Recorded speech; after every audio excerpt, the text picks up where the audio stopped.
นี่ค่อยกะมาฮอดจิบแล้วพี่น้องนะนี่แหละ ทางมันหาดลาย มีแต่บ้อนหาดบ้อนไปค่อยกะเลยเอาจิบมาเชื่ออยู่นี่พยายามเบิ้งน้ำกันพี่น้องลุ้นเบิ้งน้ำกันมันสิถืออยู่บ่ทางติดต่อมุนซ้อเสียงผู้ไทยขอกราบสวัสดีและสบายดีพ่อแม่พี่น้องสุขุสุขคนตอนนี้ก็ไปมื้อหน้าพี่น้องเอ้ยฝนตกน้ำเด้อบ่ฮู้เอาตกตลอดหมดมือหมดคืนหมดคืนหมดมือนะต้นซอยค่อยได้ทุกคนยับพยายามซ้อนยับพยายามจิบพี่น้องขั้นหน้าห้าลายเอาจิบไปเชื่อขั้นห้าลายเอาจิบไปเชื่อหน้าน้อยนะพี่น้องเอ้ยหน้าน้อยหน้าคำเสงหน้าโตวันค่อยเฮ็ดแคมบ้านนี่เบิ้งน้ำนะหน้าหล่นหัวหล่นขั้นหมดละปุ๊บปอดโตตายได้บ่ก็ต้นเราลงเสือมองอยู่ตันเหือหน้าพนนะได้บ่ฮะได้อยู่วะชาวทองมองน้อยเนาะมองน้อยได้ป่าน้อยมันมองใหญ่ก็ได้ป่าใหญ่เป็นแปรอยู่น้ำนะเพิ่งพี่น้องเลยน้ำกับน้ำจะแท้ได้ขั้นหน้าก็ไม่ยู่ขั้นหน้าหาดลายค่อยเอาจิบไปเชื่อหามันรอดมาแล้วเนาะยันไม่ได้เนาะไปเบิ้งน้ำกันนี่แหละวันนี้เฮากับผ้ากันไปยามจิบน้ำกันพี่น้องเลยค่อยสิผ้าเลาะทงหน้าค่อยนี่แหละหน้าน้อยนี่นะตักสากระดำแล้วนี่นะดำแล้วได้มึงเดินนึงนี่แหละพี่น้องขั้นมันฮอดเขาก็ลืมมือค่อยดำแล้วล่ะบทท่านฮอดเดินเนาะ10 ปลายมือพี่น้องเอ้ยเอาบ่ไหลบังจากวันที่เท่าไรแล้วลืมละอันนี้แหละหน้าก็ดิเข้ากำลังยังงามเหรอเลิศหนำนะลงลายก็ดอตกคู่มือคู่เว้นนะเข้างามในแถวนี้ก็ดิแถวแคมทางนี่นะเข้ากำลังจะเฮินกำลังจะงามน้ำถงมดขันหน้าห้าลายเอาจิบไปเชื่อช้ำเชไปยามมึงนี่ชิมานอยู่บ่นี่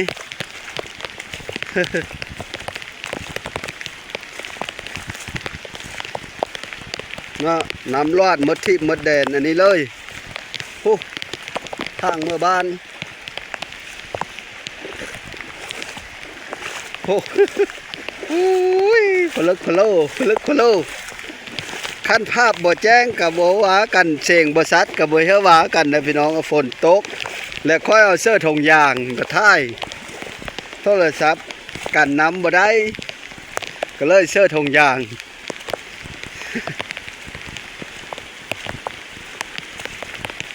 โทรศัพท์กันน้ำบ่ได้พัดเยอะพี่น้องเห็นน้ำทางไปหน้าค่อยไปนี่กะพยายามมึงจิบนี่กะบ่ทึกกะบ่ได้กะสิไปอันนั้นควายเลยสิไปเบิ้งควายเลยเกิดใกล้น้ำ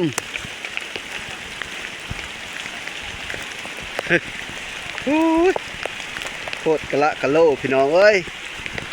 นี่แหละ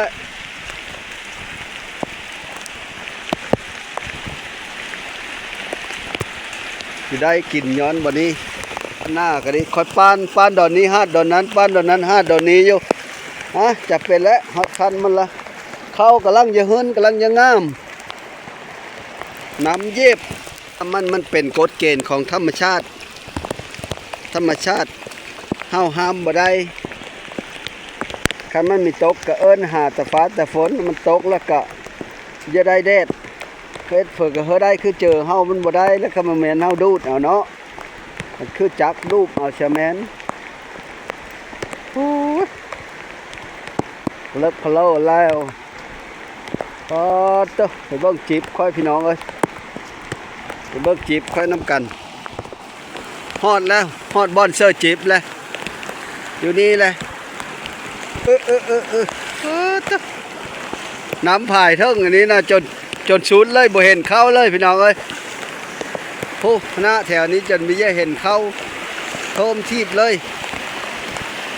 นากะสาวน้อยอันแม่นางแม่น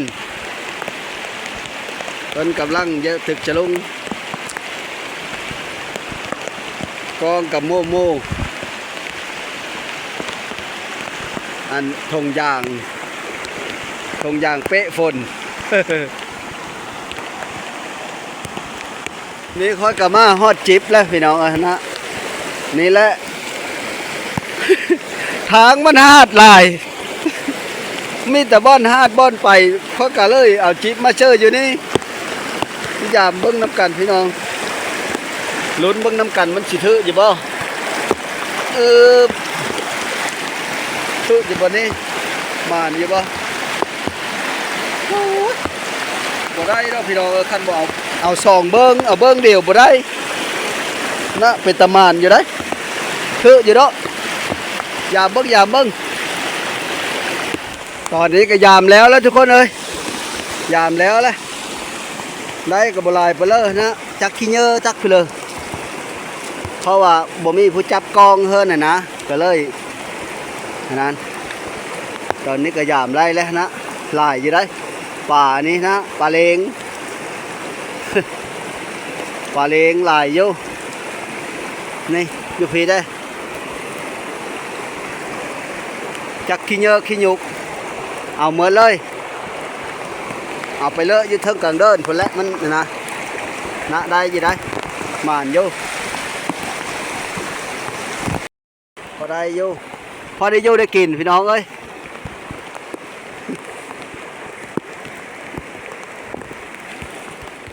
นั่นนี่แหละพี่น้องพอได้vôได้กินนะได้หลายเลยอย่าปลาจิ๊บได้นี่ได้ขั้นหน้าฮาดวิธีแก้ก็คือเอาจิ๊บไปเชื่อพี่น้องเอ้ยวิธีแก้ขั้นหน้าฮาด ปานในเลิกกับมิวปานในเลิกกับมิวเอาจิ๊บมาเชื่อได้ป่ากินย้อนนะผู้เชื่อมองนะ ได้บ่ได้ผู้เชื่อมองก็หาเชื่อมองค่อยก็เชื่อยามรอบสองพี่น้องเอ้ยยามรอบหนึ่งก็ได้หลายเติมนะบ้านนี้ก็ยามรอบสองได้นี่ได้เบิ่งก็สิมีอยู่บนนี้โอ้ยมีกับบหลายแล้วยามอีบ้านนี้แหละไปนั่นเบิ่งควายสิก่อนโอ้ได้อยู่ได้บ้องเจ้านะน้อยนึงได้น้อยหนึ่งเจ้าคนได้ดูว่านี่คือได้หลายบ่คอยนะ พอได้แล้วสำนีเนาะพอได้กินเนาะนั่นเลยไปหาอันไปกัดเขาก็จังไปเกิดใกล้ก้อนบ้านนี้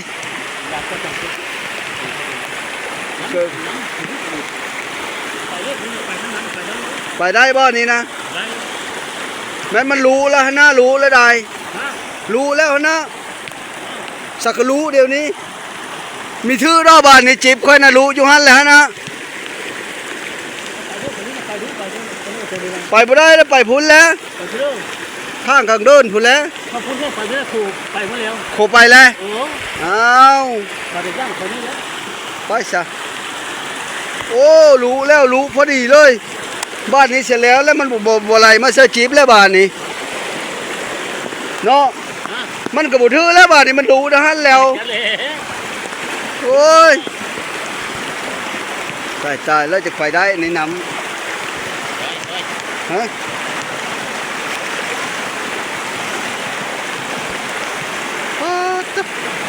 เห็นเลยนี่ขั้นหน้ารู้กว้างกระดองไม่ได้กินข้าวเลยอึ๊บข้าวกำลังจะหุ่นปอตะวุ่นลงรู้คักรู้แหน่แล้วพี่น้องเอ้ยแล้วชาติบาทนี่เอ็นเอาเลยนี่เราจะไปรู้นี่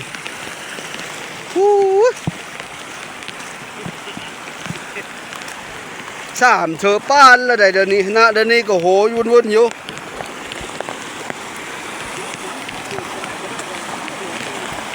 ปีนึง3เธอป้านก็ไปอยู่แล้วนี่เพ้อแล้วก็ไว้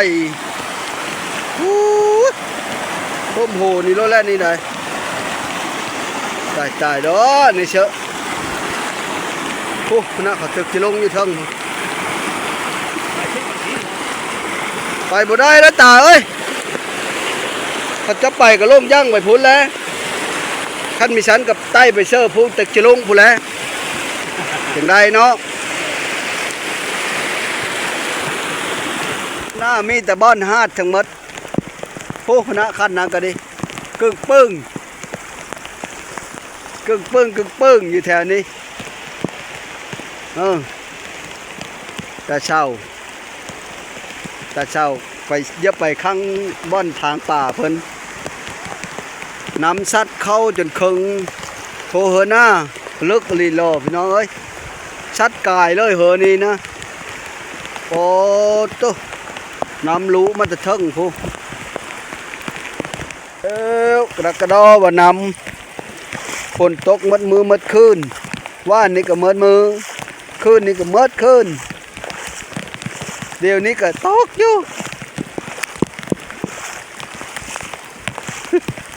เพิ่นนี่ก็จนรอดมัดบ่เห็นเลยบ่เห็นเข้าเลยเหินนี่ก็ดิโอ้ยังมากบอยู่ฝนนะชูได้บ่ฮะได้บ่เอาแล้วอันนั้นแค่เขาจะลงเลยเอามีเห็นดีนะ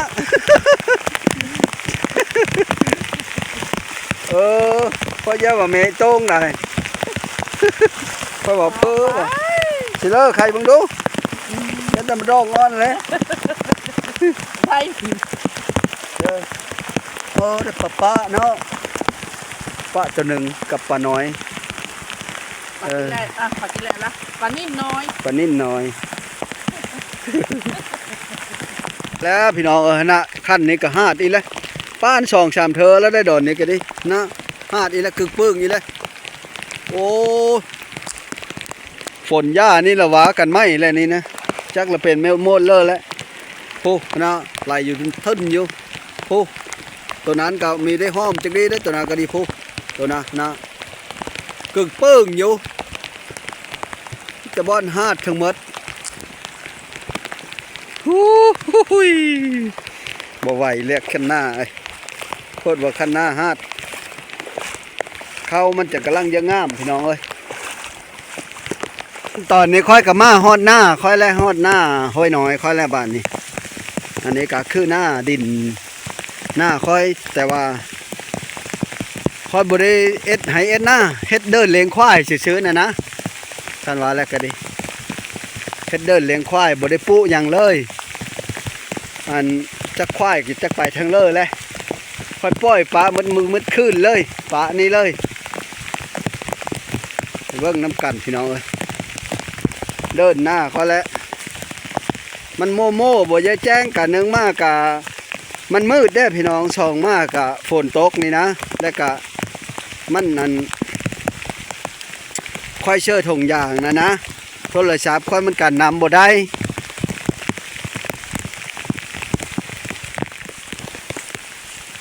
ฮอดหน้าค่อยแล้วอันนี้กระเถงนะพี่น้องคุณละเถงเขาก็ดิ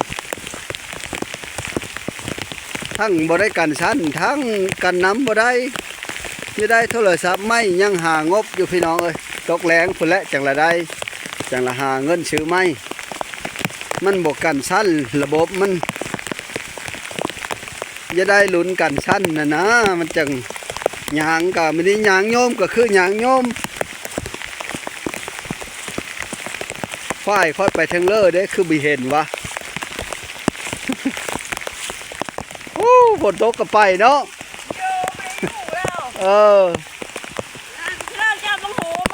มาเจาะเบิ่งควายนี่นะควายก็อยู่นี่ควายก็กินหญ้าก็ไม่ได้ฝนตกมันหนาว หมดมือหมดมือหมดคืน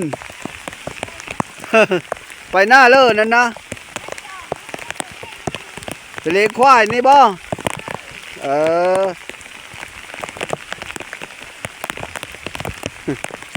นี่แหละเดินหน้าคอยกับพี่น้องเลยนะเทงกันดิใกล้กะเกิดแล้วล่ะเลาะหาควายก็เห็นแล้ว3 ตัวนี่แหละควายกันดิหมดเท่านี้ ควาย3 ตัว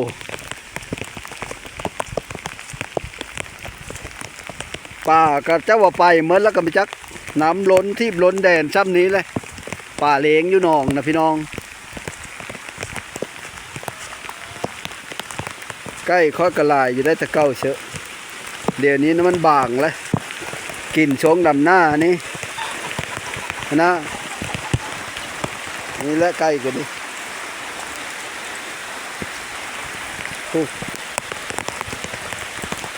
เฮ่มาเฮ่ลักมาลักคือบุเมนใกล้ผู้เจ้านี่ไปเบิ้งป่าหนองพายน้ำกันมันไปเมื่อละบนนี้นั่นเลยอ๋อเต้น้ำล้นที่พี่น้องเอ้ยไปเมื่อแล้วป่าเลงค่อยเชอะป้อยเช้าป่ายทงป้อยเช้าป่ายไปเมื่อแล้วน้ำล้นที่ล้นแดนนั่นนี่เชอะนี่ก็คือหนองป่าค่อยพี่น้องหนองป่าเลงค่อยน่าไปอีหลีได้ดูดอยู่รอดอยู่โอ้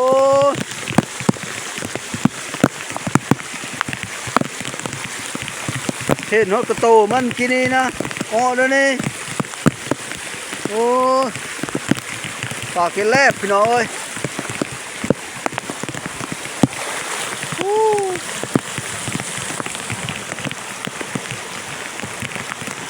ปล่อยป่ากินแลบป่าปะป่าในนะหอนตัวนี้จนไหลมากั้นมันนะมันลงแล้วนี่น้ำลงแล้วตามภาษาค่อยนั่นแหละมาหายมาหน้ามาเลยกันมาเจาะเบิ้งผายนี้ได้กับมาเบิ้งควายได้แล้วก็มาเกิดใกล้พร้อมบ้านนี้ก็สิได้กับเมื่อแล้วบ้านนี้พี่น้องเอ้ยท่านหน้าก็หาดบักไก่ลายหนึ่งค่อยไปเบิ้งควายค่อยอยู่หน้าค่อยกะกลับมาแล้วพี่น้องกลับมาเบิ้งอันนี้ก็เบิ้งก็บ่ได้ขั้นหน้าหาดถังเข้าค่อยไปเหมือนละน้ำก็น้ำแต่แท้โอ้นะแป้ขั้นหน้าหาดถังเข้าค่อยไปเหมือนเลยรู้ลงมันเลยเด็ดเลยนี่น้ำก็น้ำมาลีเราเมื่อยละพี่น้องเมื่อยเลาะน้ำมันเหือหน้าคาดละมีแต่สีเมอร์แล้วบ้านนี้กลับมาสีเมอร์บ้านแล้วเบิ้งคันเลิกกับชุดแล้วถึงชุดเล็งเมื่อก้อนบ้านนี้นี่แหละทางเมื่อบ้านกับพี่น้องน้ำท่วมทางแต่ว่าบ่ได้ท่วมได้บ่แล้วมันก็ลงหาตอนนี้นะมันหลายนะน้ำนะพอใหญ่ถือแล้ว ได้บ่คำดีได้บ่มีได้สักกะมาบ่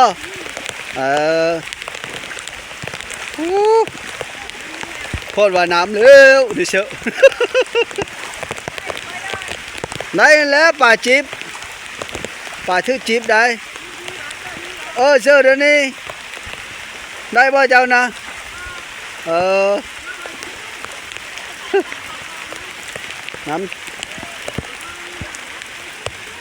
น้ำลอดภายทึกทื่อเช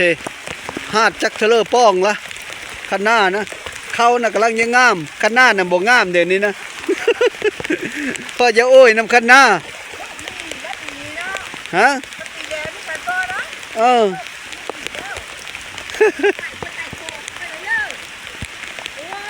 ข้างหน้าหาดหลายโพด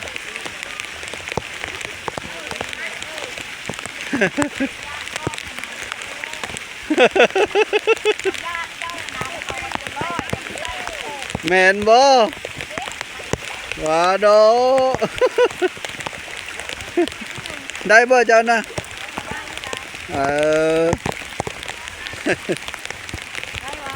ได้อยู่ป่าจีบได้ย่อมึงดูมันหมานแล้วนะมั้ง อึ๊บบ่ถือจำ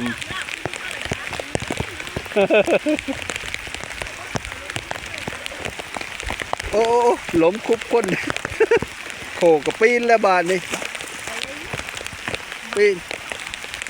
โอ้เห็นอะไรบาดฮะ โขปีนแล้วพี่น้องเอ้ย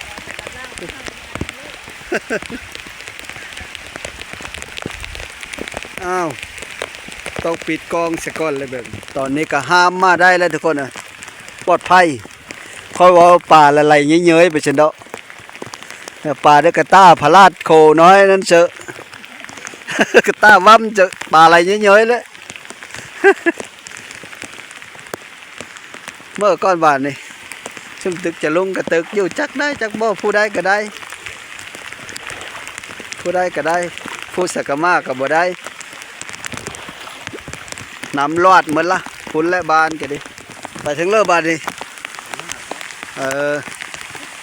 ตอนนี้ก็มาฮอดบ้านแล้วพี่น้องเอ้ยโอ้บ้านพี่น้องตึกจะลุงก็อยู่พุ่นละพอก็มาฮอดบ้านแล้วหน้าทางเฮาบ้านก็ดิทางเฮาบ้านเราเอ็ดโหเฮ็ดโขใต้ขึ้นนี่ได้ทางยางเอาพี่น้องเอ้ยยางไปหายไปหน้าตะดาวทางเฮาค่อยมากินนี่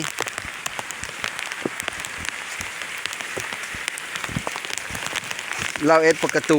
ยานควายอ้อจนมียะลมงวดกระต้าไปได้อยู่นี่ก็มาฮอดบ้านแล้วพี่น้องเอ้ยทางเฮาบ่ทางเฮาทิ้งหนีบัดนี่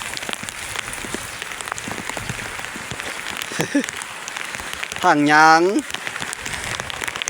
ไปกลางบ้านได้นี่ได้ทางมาแต่หน้านี่แหละบ้านกุฎหินคุ้มเนอพี่น้องเอ้ยคุ้มเนอบ้านกุฎหินนะ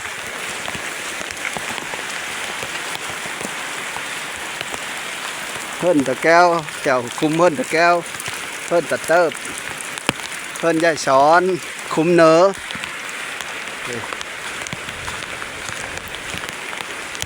คุ้มเนอคุ้มบ้านหน้า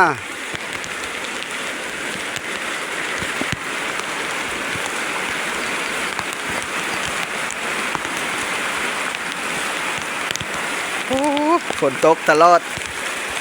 ทางซอยตามกลางบ้านพี่น้องเอ้ยอันนี้แหละ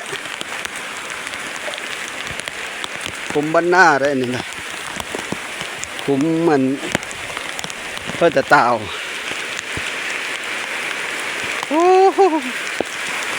แวะถามเราเมื่อก่อนมีสัญญาณอยู่บ่นี้ ฮะ แค่ยาวอันข้างนี้ก็เห็นนะครับ เห็น ยาวรออันยาวข้างนี้ โยกเขามันมีการนำเฮ้ยเชื่อทงยางเอา เพราะนิ้วมันร้องเช้าวัน ยาสานไปเลยสานโม่ยบ่เออ เมื่อก่อนเท่าตะเต่าพอเท่าเต่าสานโม่ยทางบ่ว่ากันพี่น้องนะอยู่เชื่อมันก็เป็นนั่นแหละทางมันก็เปิ้นหมดแหละฝนตกเนาะขี่รถบ่ได้ก็ยางเอาตีนก็มีขี่รถบ่ได้ก็ยางเอาไปหายไปหน้าก็ดิ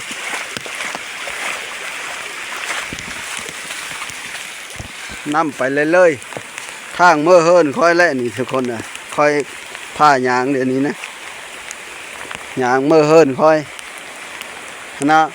น้ำนาไหลตามทางนี้นะไปฮอดเฮินค่อยมัดห้านนี่ลงวันท่าซี่โตฮาดฮีดบ้านค่อยเอิ้นห้านบ่ได้เอิ้นหงได้ห้าน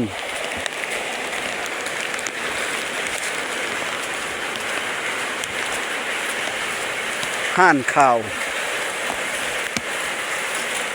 นะพี่น้องไหลมาทั้งสองทางเลยทั้งนั้นก็ไหลมานะทั้งนี้ก็ไหลไปนี่ไหลลงนี้นะโฮมเชิญค่อยนี่หมดเลย ฮอดเฮิรนแล้วบาดนี้น้ำมาทั้งสองทางทางนี้ก็ไหลมานะทางนั้นก็ไหลมาโฮมไหลลงเชเฮิรนค่อยนี่มันก็เฮาเลยเพราะก็บ่จักหลายอ่ะชื่อนะนั่นแล้วค่อยจึงเอ็ดก็เด้หันคังนะเพราะมันไหลลบมาพีแล้วก็เฮิมไหลลบลงไปพุ่นนี่ก็ยังเฮาเนออยู่นี่ก็มาฮอดเฮิรนเลยนี่แหละเฮิรนเขากับพี่น้องกันหายามโชว์ที่โชว์แดนก็พอได้กินพอได้แก้ไขไปเสมอละลุเตานะเนาะ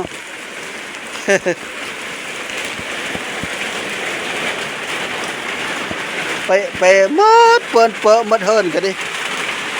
น้ำฝนตกเฮ้ยมาได้ป่านี่ได้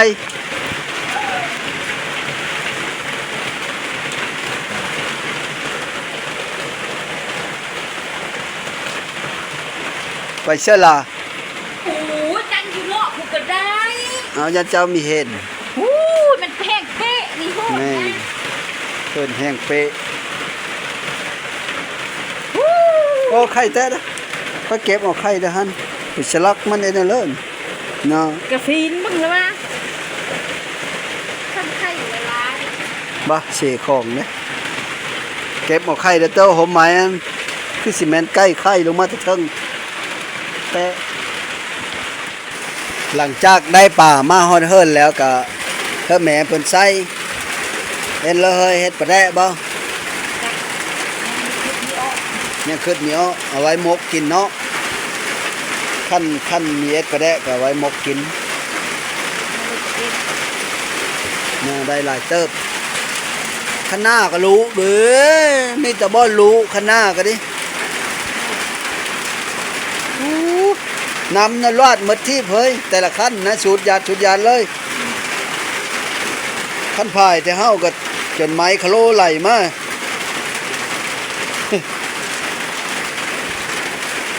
ได้เพื่อกินเช้านี่นะ หนุ่มปลาอยู่มอฮะ เดินป่าอยู่มาไปหากินข้าวกันสักมาเอานี่กะหากินข้าวกินน้ำก่อนพี่น้องเอ้ยไปมาหน้าแต่เช้านี่ ไปหายามจิบไปเบิ้งกันหน้าฮาดแล้วก็ไปเบิ้งควายจอบควายพร้อมมาวันนี้ก็สุดท้ายก็ขอขอบใจน้ำพ่อแม่พี่น้องเด้อที่เข้ามาติดตามรับชมและก็ขอเป็นกำลังใจเฮ้อพ่อแม่พี่น้องที่อยู่ต่ำกว่าบ้านค่อยถือว่าต่ำเลยก็น้ำก็สิโทมเนาะแต่ว่าบ้านค่อยน่ะบ่โทมซ้ำนี้น่ะบ่โทมพี่น้องเอ้ยโทมกะด้ามมือนี่มันก็ลงนะถ้าว่ามันต่ำกว่านี้น่ะมันสิโทมหึงก็ขอเป็นกำลังใจเฮ้อพี่น้องสู้ๆก็ขอบใจน้ำทุกคนที่เข้ามาติดตามรับชมหลายๆก็ขออยู่ดีมีแห้งสบายดี